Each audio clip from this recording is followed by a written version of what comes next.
Então, queridos, boa tarde. Eu vou dar continuidade ao capítulo 13, conflitos urbanos, violência e privatização do espaço público. É a continuação do capítulo 13, certo? Conflitos urbanos, violência e privatização do espaço público, né? A gente vai ver algumas evidências, né, desses conflitos, tá? E aí, segundo evidências disponíveis, há uma sensação compartilhada por muitas pessoas de que a vida nas grandes cidades é cada vez mais violenta. Os cidadãos têm medo de assalto, bala perdida e todo tipo de violência. Nós sabemos que nós vivemos em grandes centros ou em pequenos centros, né? Mas essa realidade é uma realidade que todo mundo está, de algum modo, acometido por ela.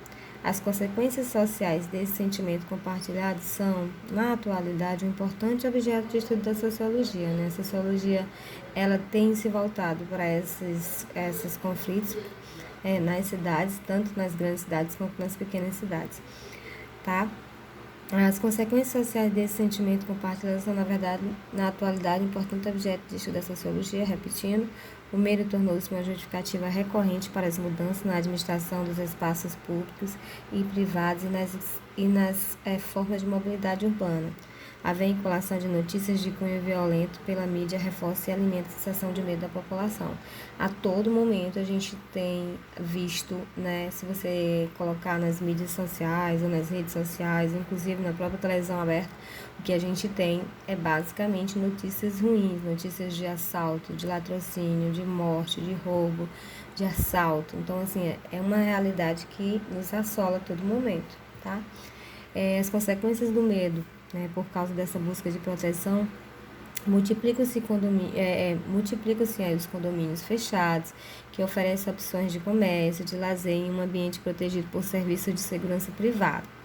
A vida privada das pessoas é monitorada por sistemas eletrônicos de rastreamento individual ou até mesmo por satélites, né?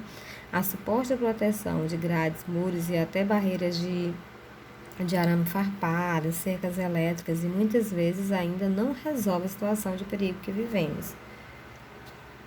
A sociologia estuda esses fenômenos para explicar a violência na vida moderna, ao compará-la com a de outras sociedades modernas históricas, assim como avalia suas consequências nas cidades, ao desvendar determinadas relações casuais e permitir a construção de alternativas que não produzem seus efeitos perversos, como a segregação social e o estabelecimento de uma cultura do medo. E o que seria a cultura do medo? A cultura do medo, resultado cultural desagregador que ocorre quando um sentimento difundido de perigo se reproduz na sociedade, diminuindo o grau de coesão entre os indivíduos e facilitando as estratégias de dominação.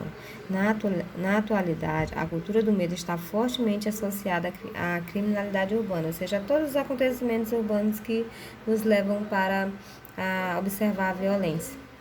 Sabemos que a violência acontece tanto no campo quanto nas cidades, né? Não é particular somente dos centros urbanos, tanto nas grandes cidades como nas pequenas cidades, tá bom? A expressão violência urbana no senso comum quer dizer que violência nas cidades e está relacionada com a criminalidade, segregação e exclusão, né?